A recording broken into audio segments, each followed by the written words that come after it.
Kemudian saudara, detik-detik Brigadir Nofriansyah Yosua Huta Barat alias Brigadir J tewas ditembak terungkap dalam rekonstruksi di rumah dinas ex-Kadif Propam Polri Irjen Verdi Sambo yang ada di Kompleks Polri Duren 3 Jakarta.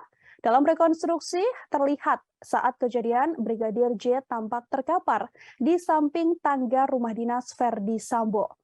Dalam reka adegan di rumah tengah ini, tampak ada Verdi Sambo dan juga Barada Richard Eliezer. Brigadir E yang di Baradae maksud saya yang diperagakan pemeran pengganti berdiri tepat di samping Irjen Verdi Sambo yang tampak berhadapan dengan Brigadir J seperti apa yang Anda saksikan saat ini, Tribuners. Verdi Sambo kemudian terlihat seperti memperagakan tengah memegang senjata, begitu juga Barada Eliezer yang telah diwakilkan oleh pemeran pengganti yang memakai baju tahanan seperti yang Anda saksikan. Ini adalah Verdi Sambo kemudian yang memakai kaos berwarna merah dan sedang mengacungkan senjata merupakan Barada Eliezer yang telah diperagakan oleh sosok lain. Brigadir J dalam momen itu tampak berlutut dan meletakkan tangannya di depan dada seolah tampak memohon ampun.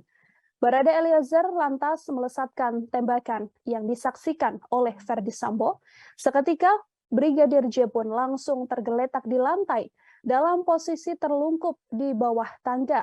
Setelah itu, Verdi Sambo kemudian terlihat menghampiri tubuh Brigadir J yang sudah tergeletak. Lalu ia diduga mengeluarkan pistolnya dan menembak Brigadir J sebelum kemudian menembak ke arah dinding rumah dinasnya. Total ada 78 adegan yang diperagakan dalam proses rekonstruksi yang digelar pada Selasa hari ini.